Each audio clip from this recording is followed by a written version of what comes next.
Estamos começando mais uma aula magna. Hoje trataremos do assunto aborto. Estamos contando com os membros da ação alienista Murilo Henrique e Fortuna Briguente, que é estudante de medicina, e também estamos contando com a presença de Diana Paula Berger, estudante de fisioterapia.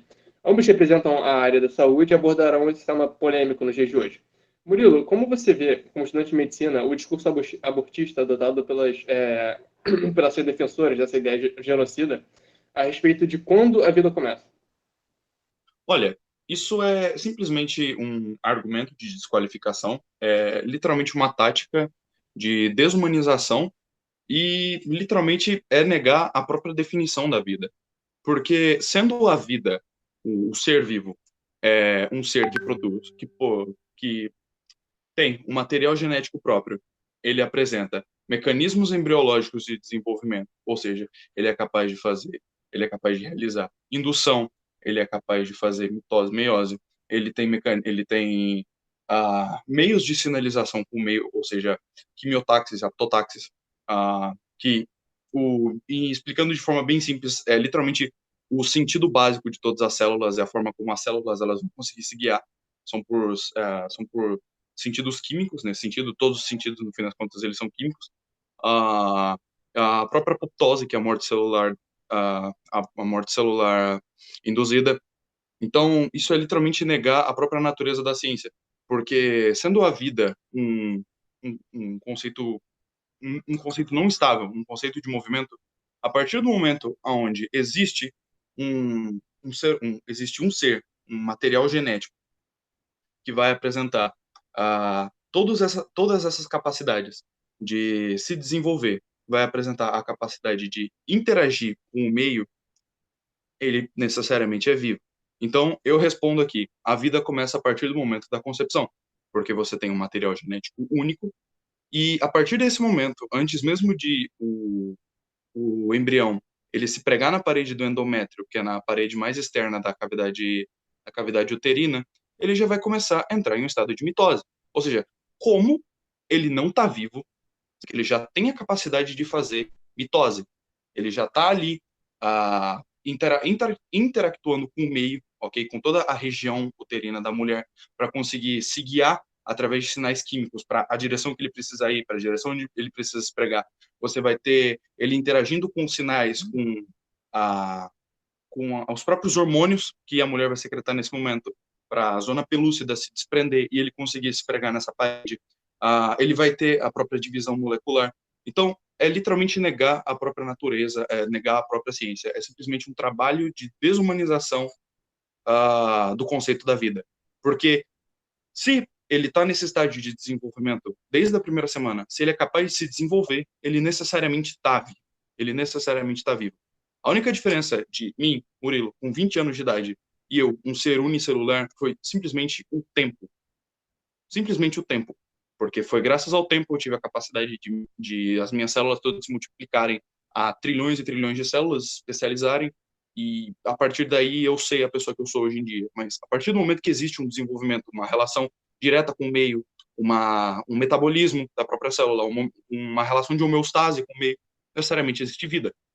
É isso, de forma mais simples. Tá, complementando um pouco o que o Muro falou, em qualquer site de internet, em qualquer Wikipédia da vida, qualquer livro que você pegar sobre, de biologia, você pesquise o conceito de vida, ele vai te dar uma definição de que a vida é uma qualidade que distingue um ser funcional ou vital de um corpo que não vive ou de simplesmente matéria química. Qualquer definição que você pegue sobre vida vai falar que a vida é um ser que, depois de distinguido de vivente ou de uma simples matéria química, ele é um material ou um indivíduo complexo que é caracterizado pela capacidade de executar diversas funcionalidades, como metabolismo, crescimento, reprodução. E é isso que a gente tem desde a fecundação, como o Murilo falou, desde a primeira semana. Assim que ocorre o encontro de gametas, assim que a gente tem um encontro de espermatozoide com óvulo, a gente já tem uma vida. A gente já tem vida desde antes, desde espermatozoide e óvulo, porque eles são organismos que eles estão vivos dentro do homem, dentro da mulher, eles já estão vivos, porque senão eles não teriam capacidade de se juntar e daí criar um outro ser e nisso uma constante evolução. Mas partindo da fecundação, que já é uma sequência complexa de eventos moleculares, então já entra num conceito de vida, porque já é possível, ele já a partir das 30 horas de fecundação, você já tem o período de clivagem, que é a divisão da molécula do zigoto, em que ele se divide em 2, 4, 8 e assim por diante. Então, não tem como você dizer que não existe vida antes do terceiro mês, antes de tantas semanas, se ele já está em desenvolvimento. Se o conceito de vida fala que um ser vivente é um ser que é capaz de ter metabolismo, de crescer, de se reproduzir, e você fala que um zigoto, que um feto até o terceiro mês não tem vida, se ele está em desenvolvimento constante. Se a cada semana que passa, um feto, um embrião, ele tem um desenvolvimento diferente. A evolução dele é por semanas. A partir da terceira semana, eu acho, você já começa a ter um sistema cardiovascular. Então, você não tem nem um mês de vida e você já tem um feto que já tem, já teve início ao sistema já teve início a formação do sistema cardiovascular, da crista neural, de notocorda e tudo mais. Certo. Então, qual seria... Só para não? concluir, Tá.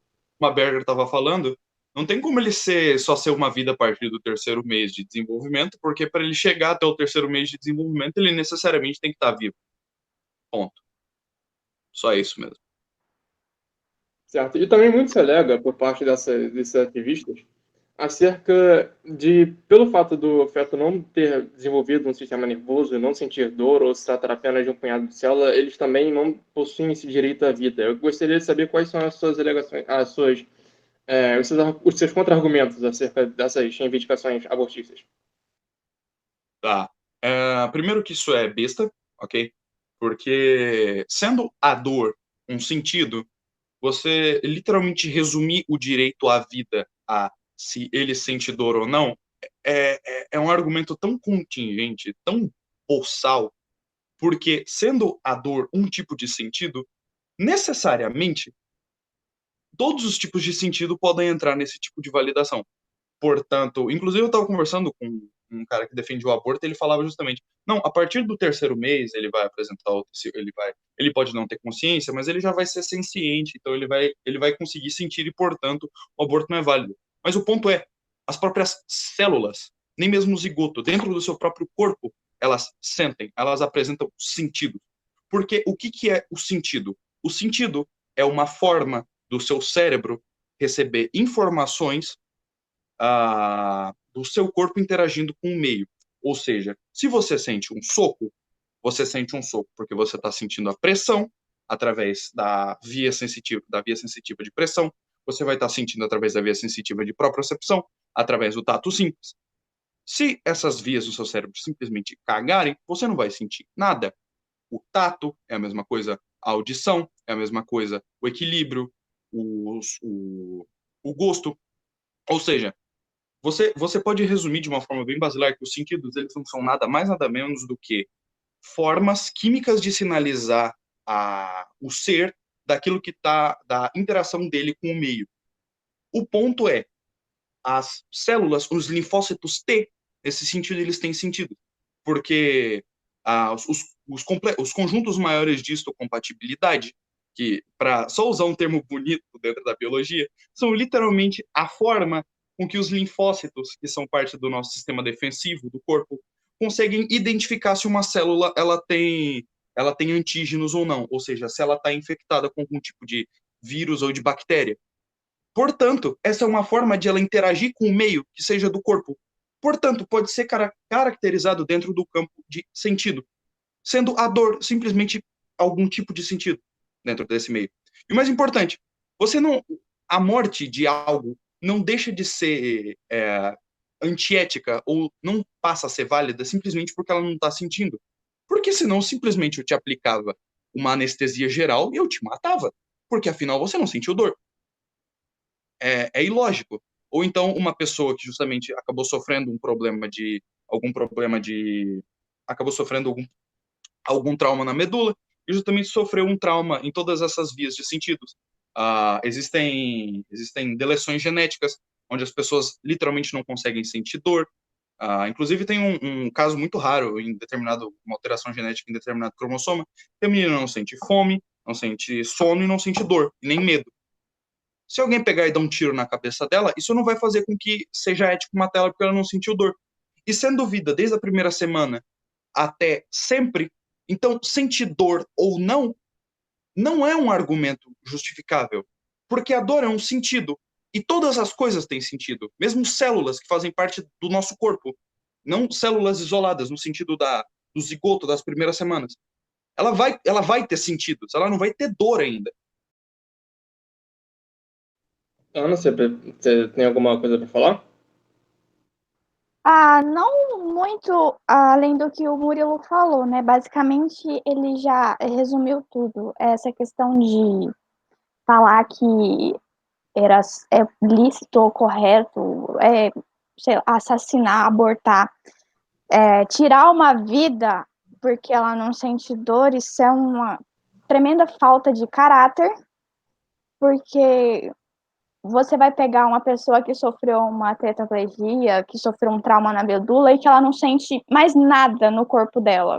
Não sente nada. Você toca e ela não sente. Então, você vai matar uma pessoa dessa porque ela não sente dor? Não tá matando? Não é um crime? Não é um assassinato? Você não tá tirando uma vida? Por que então tirar? É correto, então, só tirar se ela não tiver dado a primeira respiração dela ainda, o primeiro. A, É isso, é basicamente isso. Na minha opinião, a pessoa que usa de argumento porque o feto não vai sentir dor até o terceiro mês é uma pessoa mau caráter, porque não tem lógica dizer isso. Porque se a pessoa ela tiver uma insensibilidade congênita à dor, um trauma ou algo assim, em que ela não vai ter esse sentido de dor, então a gente pode matar ela e não vai acontecer nada, porque ela não sente dor. Então é ilógico dizer. Certo. Eu gostaria também, aproveitando essa deixa de falar sobre a ilicitude de retirar uma vida de um ser humano, que é o caso do aborto. E nós, como católicos, nós conhecemos bem o posicionamento do Papa Francisco a respeito do aborto. Ele diz claramente que aborto nada mais é do que nazismo de luvas brancas. Porque a gente pode traçar um claro paralelo entre os nazistas, que faziam suas pesquisas médicas em cima de cobaias, de sua maioria judeus, ciganos, etc., que eu acho que todos conhecem o trabalho do Joseph Mengele, que fazia cirurgias antiéticas e monstruosas em gêmeos e que levavam muitas das vezes às mortes de seus pacientes, utilizando esse mesmo pretexto de que judeus não são seres vivos, não são seres que merecem a vida. E hoje nós vamos o mesmo argumento sendo reproduzido pelos abortistas, que é de que nós devemos aproveitar os abortos para realizar pesquisas, o que sobrou dele, né? E muito também se fala sobre a utilização de células-tronco, a respeito dessa reutilização do feto morto. Murilo, você teria alguma coisa a falar sobre isso? Olha, isso é literalmente uma justificação ao assassinato, como qualquer outra que existiu ao longo dos séculos. Isso é simplesmente uma justificativa ao assassinato. Dentro dos principais agentes que promovem esse tipo de coisa, não existe uma preocupação sincera e honesta com as mulheres, porque se fosse uma preocupação honesta e sincera com as mulheres, a primeira coisa a se promover não seria justamente o sexo livre, a pederastia, que justamente acaba levando a gravidezes indesejadas. que são, na maioria das vezes, o motivo principal do aborto. Um ponto muito importante. Quando você vê essas pessoas lutando por aborto, elas sempre falam a respeito do sexo e tudo mais. E elas dão a entender como se você tivesse qualquer relação casual, sem estar protegido com uma pessoa, você automaticamente engravidaria ela. E eu venho aqui lhe trazer um dado que é no período de ovulação da mulher, ou seja, no período onde literalmente o óvulo da mulher se desprendeu, ele está lá flutuando, esperando o espermatozoide, existe uma possibilidade de 30% de fecundação. Ou seja, no dia que a mulher está mais suscetível a engravidar, ainda existe uma porcentagem enorme de que isso, em fato, não aconteça. Como eu estava conversando com um amigo meu agora, a gente sabe que a probabilidade dos números grandes existem. Só que não adianta se você ficar abusando disso toda hora. Então, isso é simplesmente justificativa para um assassinato. Não existe uma preocupação séria. É simplesmente uma tentativa de lavar dinheiro, porque esse lobby do aborto é extremamente lucrativo. A gente vai abordar isso mais para frente, sobre como empresas como a Planned Parenthood, elas literalmente lucram na casa dos milhões, tanto fazendo a própria cirurgia, quanto justamente revendendo pedaços e restos de fetos para pesquisas com células-tronco e etc, etc. É simplesmente uma justificativa para um assassinato. Só isso e nada mais. Eu só queria complementar, como o Murilo disse, quando ele disse que a intenção não tem intenção nenhuma de ajudar as mulheres, o que de fato é verdade. E assim, uma coisa que eu queria ressaltar é que, além da questão de vida do embrião, do feto, ainda tem a questão psicológica da mãe, que ninguém se preocupa. Da mãe, não, da gestora. As consequências psicológicas de uma mulher que aborta, as mais frequentes angústia, tristeza profunda, depressão e sentimento de culpa. As mulheres que provocam um aborto, geralmente sofrem durante meses ou até anos de pesadelos constantes, porque ela direto está tendo pesadelo com o feto abortado. E muitas não aguentam a pressão psicológica do sentimento de culpa e acabam se suicidando. E as pessoas, você não vê pessoas pró-aborto falarem disso, colocarem esses pontos na mesa também, das questões, da questão negativa do aborto, não para o feto, porque de verdade, literalmente, eles estão cagando para o embrião, para o feto, para a vida que está sendo gerada. E eles estão cagando para a vida da pessoa que está carregando também. Eles só querem uma desculpa para sexo desenfreado e para degeneração. E também tem a questão de... As pessoas acham que, hoje em dia, preservativo não estou fazendo uma campanha para as pessoas usarem preservativo, porque eu sou católica. Mas as pessoas têm a visão de que usar um preservativo é para evitar gravidez. Se você libera um aborto e as pessoas começam com a sexualidade desenfreada, sem uso de preservativo, porque se engravidar pode abortar, você vai ver um aumento gigantesco no número de DSTs, porque as pessoas não estão mais preocupadas com os cuidados. Então, o número de doenças sexualmente transmissíveis e tudo mais vão crescer e muito, porque não tem uma visão. Porque se você for... A sociedade, ela não tem uma educação sexual muito boa. As pessoas só levam na cabeça de que você deve usar preservativo, de que você deve se prevenir durante o ato sexual, por conta de evitar uma gravidez. Porque você é jovem demais para engravidar, porque você tá numa relação extraconjugal, então você não pode ter um filho fora do casamento, porque vai dar merda. Porque não tá num bom momento, porque você tem que focar no seu trabalho, ou porque você nem conhece a pessoa com quem você tá, você não quer ter uma relação, ou você simplesmente não quer ter filho. Então, a visão da sociedade quanto a prevenção para sexo é para não engravidar. Se você tira essa coisa de que, se engravidar tudo bem, pode abortar, tá liberado, você vai ver que as pessoas vão estar cagando, então, já para a questão de gravidez, porque tá liberado o aborto, e ninguém vai se preocupar com a questão da disseminação de doenças sexualmente transmissíveis, porque a sociedade não tem uma educação sexual voltada para essas questões também. As pessoas que pensam em usar preservativo e tudo mais, em questão de ter cuidado para não contrair um HIV ou uma sífilis ou qualquer outro tipo de doença sexualmente transmissível, é um número muito baixo, porque as pessoas só têm na visão de que preservativo é para evitar a gravidez e não para evitar a doença.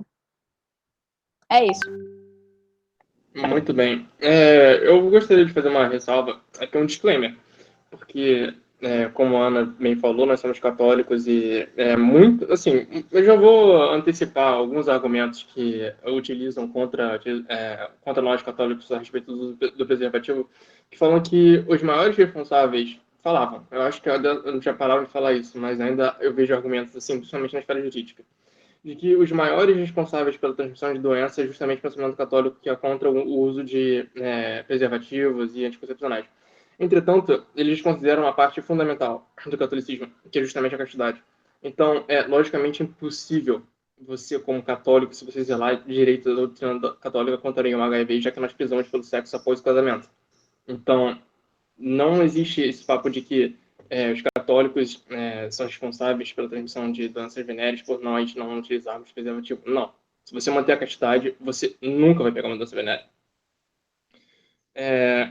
A respeito, eu gostaria também de começar a falar sobre a Planned Parenthood, citada pelo Murilo, e como essa política de aborto massivo começou de forma discriminatória, a começar pela sua fundadora, Margaret Sanger, que possuía vínculos fortes não só com o Partido Democrata, que é um dos partidos que mais adotam a política abortista, genocida, e como também são claramente racistas, que utilizam os guetos e tal como laboratórios para transformar aquilo em um curral eleitoral.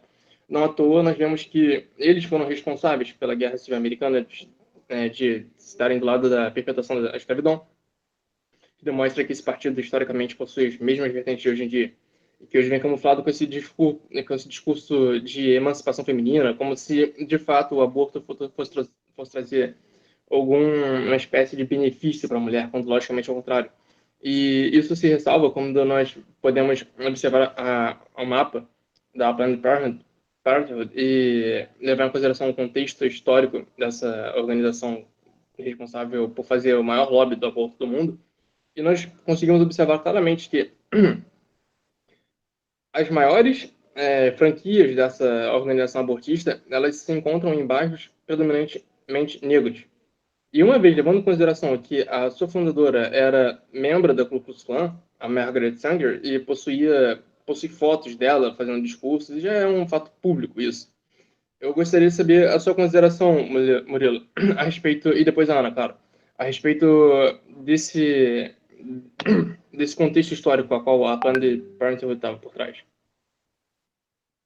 Olha, só para fazer uma ressalva a respeito do que a Berger disse antes, não apenas faz mal para o psicólogo da mulher, a questão do aborto, mas faz mal para o próprio corpo da mulher.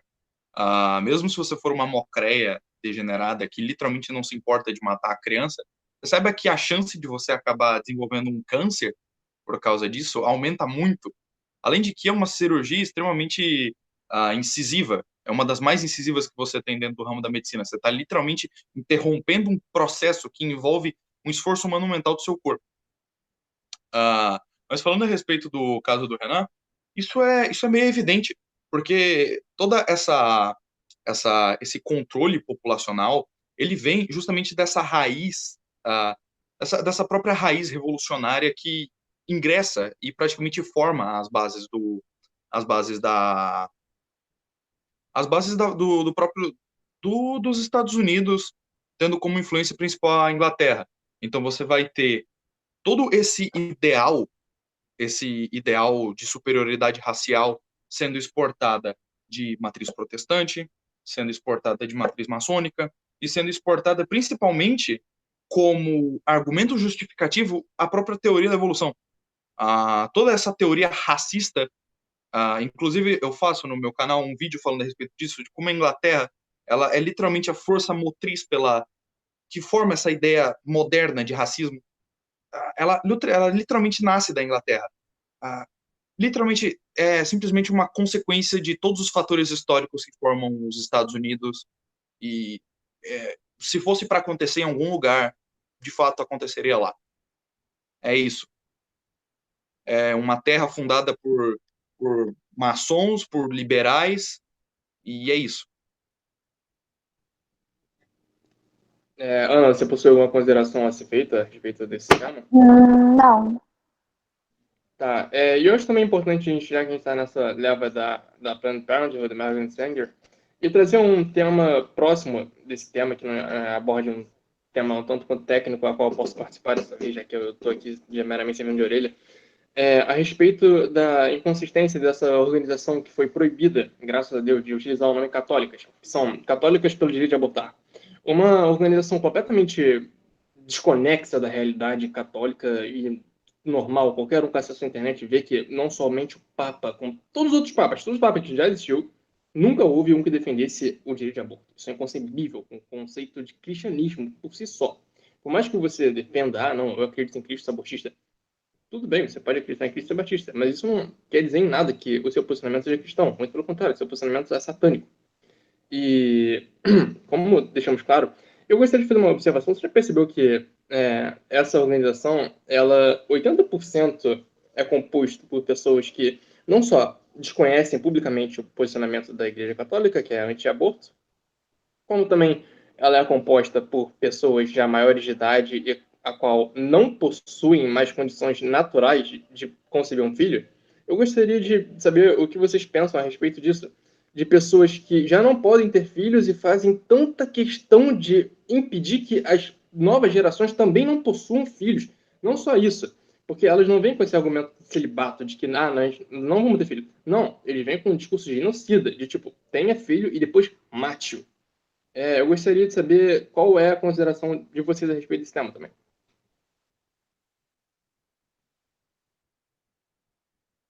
Aí, tá. Primeiro que, além das declarações enérgicas de todos os papas ao longo da história, você está indo literalmente contra um dos 10 mandamentos, você tem isso no Código do Direito Canônico, você tem isso no Catecismo. Literalmente, se você chuta uma árvore, vai cair 14 declarações da Igreja de Cristo, de tudo que pode ser considerado cristianismo, indo contra isso. Porque o assassinato, ele só é justificável a partir do momento onde a pessoa não é inocente e, portanto, você usa da sua violência para se defender. Ou seja, o assassinato ele só é justificável em um esquema onde você tem que defender a sua vida. Portanto, você acaba reagindo ao assalto da pessoa, ou que seja você ter que entrar em guerra contra um outro país que está querendo destruir o seu país. Isso é literalmente autodefesa. Mas falando a respeito disso, do Católica sobre o direito de decidir, é simplesmente a fumaça de Satanás querendo entrar na igreja. Não é nada mais, nada menos. O padre Paulo Ricardo, ele tem um artigo muito bom falando disso, sobre todas as fontes, sobre todas as fontes de financiamento desse movimento, e literalmente de católico não tem nada. É literalmente a fumaça de Satanás tentando entrar na igreja, nada além disso e somente isso.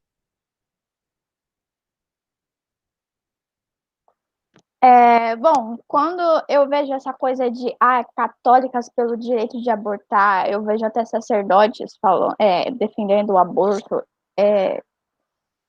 mas principalmente as pessoas, os cristãos, os católicos leigos falando sobre direito de aborto, eu acho que as pessoas não conhecem esse livro. Porque se você abrir ele de cara na, na primeira no primeiro parágrafo que fala sobre a questão do aborto, você já vê que a vida humana deve ser respeitada e protegida de maneira absoluta a partir do momento da concepção. Desde o primeiro momento de sua existência, o ser humano deve ser deve ver reconhecidos os seus direitos de pessoa, entre os quais o direito inviolável de todo ser inocente, que é a vida. E aí cita a passagem da Bíblia que fala que antes de nos formarmos no seio da nossa mãe, Deus já nos conhecia e tudo mais. Então, se a pessoa vir com a pessoa que se diz católica e luta pelo direito de aborto, de genocídio, de assassinar um ser vivente, porque já começa desde a concepção, e o próprio catecismo já diz isso, que já começa desde a concepção, e você tem um conceito de vida que já é desde a concepção, desde antes da concepção. Se você for pegar por base bíblica, você já vê que a vida começa antes mesmo da concepção, porque Deus já nos conhecia, antes de nós estarmos formados no ventre da nossa mãe. Então, são pessoas que não conhecem a Bíblia, não conhecem o catecismo, e estão só tentando se infiltrar no meio religioso para pregar uma agenda desumana. É basicamente isso, é desumano, porque é um assassinato. Como eu dizendo, mesmo tendo o Catecismo de Capa Amarela, que é considerado um dos mais recentes, e como os tradicionalistas vêm dizendo que é o que mais sofreu alterações ao longo do tempo, para se adequar aos novos tempos, e que é modernista, mesmo nesse catecismo nós vemos uma forte defesa da vida em detrimento da rejeição absoluta do aborto, que é condenado até pela excomunhão, que é a pena mais grave que a igreja pode aplicar em uma pessoa, que é desligamento da igreja por completo. Então, é inconcebível sequer a existência desse grupo católicas pelo direito de decidir abortar e tal. Então, a decisão de retirar os católicos por meio da justiça não foi nada mais que justa. É o fato. Vocês não são católicos, vocês não devem utilizar o nome católico. Meramente isso. E então, a gente vê também a questão do Papa. O Papa, hoje em dia, é um Papa mais liberal que nós já tivemos, provavelmente. E mesmo ele fala com todas as letras do quão repugnante e repudiável é essa prática genocida do aborto, que ele compara até com o nazismo. Então, não há desculpa alguma, não há justificativa nenhuma para a defesa desse ato. Murilo, você gostaria de implementar mais alguma coisa? Olha, honestamente, eu acho que até aqui, caso alguma pessoa ainda tinha alguma dúvida ou tinha, não sei, alguma ignorância falível a respeito desse tema, já foi completamente sanada. Por favor, deixe em algum comentário ou qualquer coisa do gênero alguma dúvida que eu, o Renan, a Berger ou qualquer pessoa que dá ação a gente vai responder. Se você de fato tiver essa vontade de entender a respeito disso, porque senão você simplesmente vai estar agindo por uma vontade, você está simplesmente agindo em ordem do diabo e, bom, aproveite sua passagem para o inferno. É só isso que eu tenho a dizer. O que eu quero dizer que a gente vê muito também pessoas falando: não quer abortar? Não quer aborto? Não quer abortar? Não aborta. E às vezes até essas pessoas ditas católicas, e para essas pessoas ditas católicas, a gente tem no próprio catecismo, nesse amarelinho mesmo, que é considerado o mais modernista que tem, a gente tem, a gente pode ver nele falando que é caso de excomunhão também, não só a pessoa chegar ao ato de abortar, mas também ajudar para que isso aconteça. Então, lutar para que as pessoas possam, para que o aborto seja liberado, ajudar uma pessoa a abortar, também é um pecado, também vai contra a vida. E, consequentemente, vai dar excomunhão. Também é importante frisar que tanto na área jurídica quanto no catecismo diz que a pessoa que facilita o aborto é também tão passível de comunhão quanto a praticante do ato em si. E também na questão jurídica também. O médico ele é completamente responsável pelo ato criminoso de praticar o aborto. Tanto o médico quanto o pai da criança que incentiva a mulher a fazer, a família, tanto faz. Isso está tipificado no Código Penal como crime. Você induzir uma pessoa a cometer um aborto é um crime. E saindo dessa esfera legal e partindo para a esfera médica, vocês dois podem falar isso melhor do que eu. Isso também vai contra o próprio juramento de Hipócrates, realizado pelos médicos e todos os representantes da área de saúde, que isso meio que, eu não sei, eu não encontro uma palavra, mas invalida completamente a sua moral, a ética. Você realizar um ato desse tendo jurado, ter feito o juramento de Hipócrates, que sobretudo é um juramento acerca sobre a proteção da vida, te torna, não te desfaz como ser humano, você se torna pior do que lixo. E eu gostaria de saber, por vocês, que são da área de saúde, o que vocês acham desse fato, de médicos que realizam essa prática e sobre o juramento de Hipócrates, a qual eu falei agora. Primeiro de tudo, é que o mais engraçado é que o juramento de Hipócrates, ele não simplesmente fala de uma forma vaga a respeito da vida, da defesa da vida. Em determinada parte, ele fala especificamente a respeito do aborto. E ele fala de forma enérgica e quase clara a respeito de como isso vai contra toda a ideia da medicina, toda a ideia de proteger, salvar e curar. Então, isso é literalmente você abrir mão de uma das partes mais importantes do curso da área de saúde, que é justamente a ética médica. É você entender qual é o porquê você está fazendo o trabalho que você faz. Ou você entender de fato a natureza do seu trabalho, a beleza de você abdicar dos seus anos estudando, da sua saúde, porque muitas vezes as pessoas acabam abdicando da própria saúde. Eu mesmo eu tô acabado porque eu tô na época de prova. Então, são décadas da sua vida dedicadas para isso, para literalmente você conseguir proteger uma vida, para você se dispor completamente para ajudar o povo, ajudar a civilização, você ser essa pessoa que vai proteger a civilização, no sentido de proteger contra a doença, contra os malefícios da própria saúde, e você é a favor de literalmente um assassinato direto. Você está disposto a ir lá com o seu bisturi e matar uma pessoa. Ou então você sugar ele para fora, você cortar com fórceps, todas as N formas que derreter com ácido, literalmente formas assim de tortura, se fossem feitas com pessoas, você seria assim uma coisa escabrosa, uma coisa inimaginável, que as pessoas iam ficar chocadas.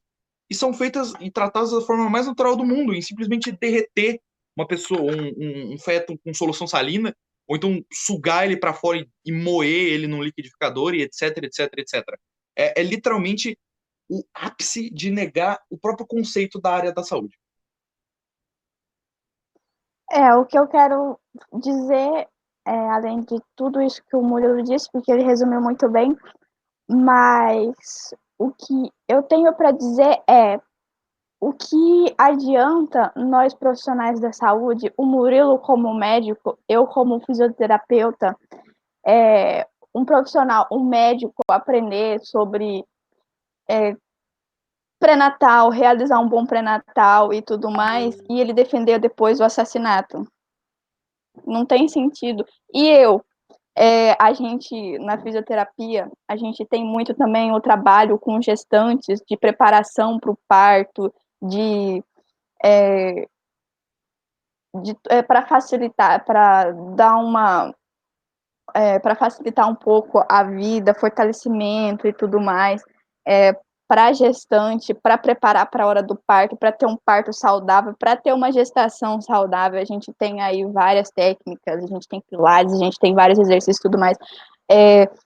Aprender tudo isso, aprender embriologia, a gente passa lá estudando um semestre ou muito mais sobre embriologia, e estudar sobre a evolução na vida, estudar como curar e tudo mais, um ser que ainda não começou a respirar, mas que já vive, e depois você sair defendendo o aborto, você lutar pela, pela legalização do aborto, você realizar o procedimento de um aborto, no caso do médico, então vai contra tudo que você estudou, tudo contra tudo que você acredita, contra o seu juramento e contra a própria humanidade também, já que na prática isso é um ato de assassinato.